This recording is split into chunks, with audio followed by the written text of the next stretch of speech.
Keyboard আমরা অনুরোধ করব আমাদের যারা সাবির আহমেদ এন্ড আমাদের মাননীয় প্রিন্সিপাল জনাব সাবির আহমেদের নেতৃত্বে শ্রদ্ধাঞ্জলি অর্পণ করছেন। বাংলা ভাষা আমার প্রাণের ভাষা। এই ভাষার জন্য 1952 সালে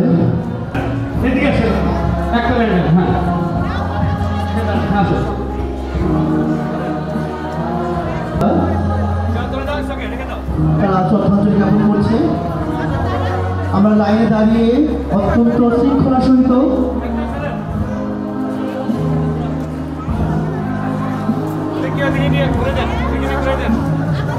লাইনে দণ্ডায়মান আমাদের প্রান্তীয় ছাত্রছাত্রীরা, আমাদের শিক্ষক শিক্ষিকা, অভিভাবক বৃন্দ সকলে একের পর এক আমরা পুষ্পস্তবক অর্পণ করছি।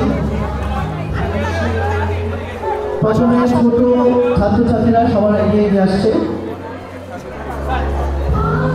আমরা শহীদদের সামনে থেকে সরে যাব। জসিম স্যারকে ধন্যবাদ। প্রিয় উপস্থিতি, মঞ্চে উপবিষ্ট করোনা ইন্টারন্যাশনাল স্কুল অ্যান্ড কলেজের প্রতিষ্ঠাতা চেয়ারম্যান, বিশিষ্ট শিক্ষানবী আমাদের চেয়ারম্যান স্যার, বিশিষ্ট শিক্ষাবিদ, গবেষক, ইসলামী চিন্তাবিদ, সাংবাদিক, লেখক আমাদের প্রিন্সিপাল স্যার জনাব সাবির আহমেদ, আমার প্রাণপ্রিয় ছাত্রছাত্রী এবং অভিভাবকবৃন্দ, সবাইকে 21 রক্তিম শুভেচ্ছা। শুভ সন্ধ্যা। আজ 8ই ফাল্গুন 1446 বঙ্গাব্দ, আজ 73তম আন্তর্জাতিক মাতৃভাষা দিবস এবং শহীদ দিবস। এই দিনটিতে আমরা কালো ব্যাচ করি, শহীদ মিনারে ফুল দিই। কেনই বা আমরা এখানে শাড়ি পাঞ্জাবি পরে সমবেত হয়েছি? এসব প্রশ্নের উত্তর খুঁজতে গেলে আমাদের একটু অতীতে ফিরে তাকাতে হবে। তারও আগে আমাদের একটু জানতে হবে আমরা কেমন জাতি, কি পছন্দ করি, বা আমরা কেমন থাকতেই বা পছন্দ করি। আমরা আসলে জাতি হিসাবে বাঙালি, বাংলাদেশি এবং সবশেষে একজন মুসলমান, বৌদ্ধ বা খ্রিস্টান বা হিন্দু।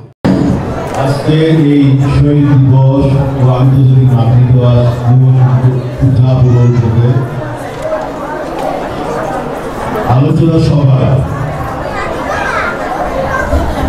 আমাদের শ্রদ্ধেয় বড়বা ইন্টারন্যাশনাল স্কুল অ্যান্ড কলেজের চেয়ারম্যান না পাওয়ার কি আছে এখানে এবং টিচার আছে আমাদের উপবিষ্ট সম্মানিত অভিভাবকবৃন্দ এবং আমার প্রাণপ্রিয় কলিগ শিক্ষক স্টাফবৃন্দ এবং সবচেয়ে বড় যাদেরকে দেখলে আমাদের মনের আশা আরো বেগবান হয় সেই কোমলমতি শিশু কিশোর আমার প্রাণপ্রিয় ছাত্রছাত্রী, আমি সবাইকে আজকের এই শোক ও আনন্দ এই দিনে আমি সবাইকে অভিবাদন জানাচ্ছি, শুভেচ্ছা জানাচ্ছি। এই কথা বলে আমার বক্তব্য শুরু করতে যাচ্ছি। ইতিহাস একটু আগে ইতিহাস বলা হয়েছে দুজনের থেকে, আমাদের শিক্ষক এবং ছাত্রী থেকে। আমি ইতিহাসের দিকে দাবি হব না। আমরা জানি যে এই মাতৃভাষা, মায়ের ভাষা, বাংলা ভাষা আমার প্রাণসত্তা, জাতিসত্তা এবং অস্তিত্বের আমার একটা অস্তিত্বের বিষয়।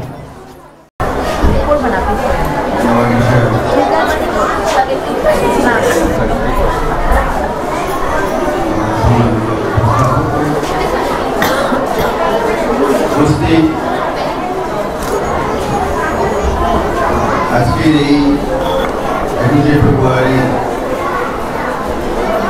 বড়বা ইন্টারন্যাশনাল কর্তৃক আয়োজিত অনুষ্ঠানে আগমনকারী সম্মানিত যুবকবৃন্দ,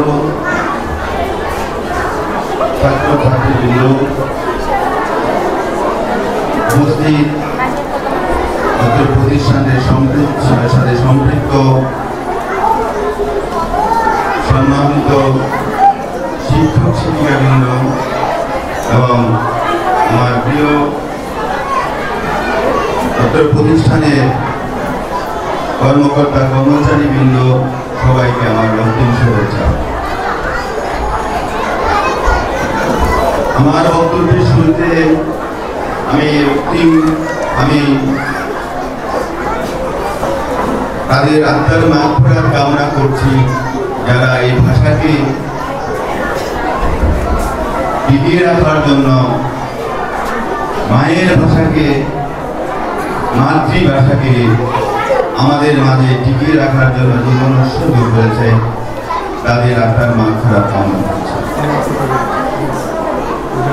আমি আমার অন্তিম শুভেচ্ছা জানাচ্ছি যারা ভাষা আন্দোলনে সম্পৃক্ত ছিল এবং অদ্যাবধি যারা জীবিত আছে।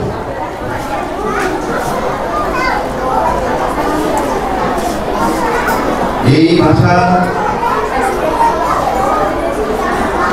অত্যন্ত মূল্যবান একটা অর্জন এই জাতির জন্য। এই মূল্যবান অর্জনটুকু আমাদেরকে লালন করতে হবে আমাদের দৈনন্দিন জীবনে। আমরা বলি বাংলা ভাষা, আমরা কথা বলি, আমাদের মায়ের ভাষায় কথা বলি, আমাদের মায়েকে লালন করি, মাতৃত্বকে লালন করি ভাষার মাধ্যমে।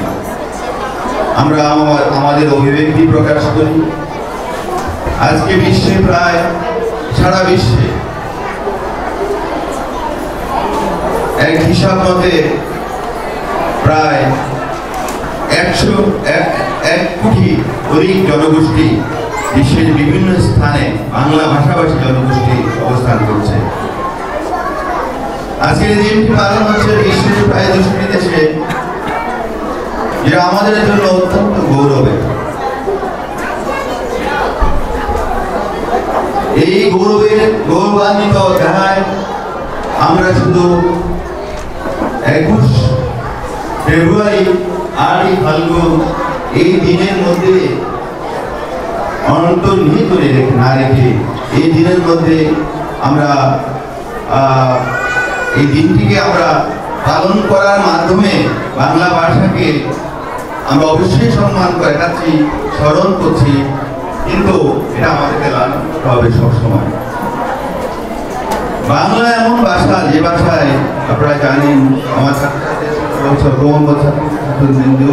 যারা বড় হয়েছে, যারা ও লেভেল করছে, তারাও জানে এই বাংলা ভাষা, এই ভাষার জন্য, বাংলা ভাষার জন্য নোবেল পেয়েছিল কবিগুরু রবীন্দ্রনাথ ঠাকুর। এই বাংলা ভাষা আমাদের জাতীয় কবি নজরুল ইসলাম, যার প্রাতিষ্ঠানিক শিক্ষা এমন কিছু ছিল না, কিন্তু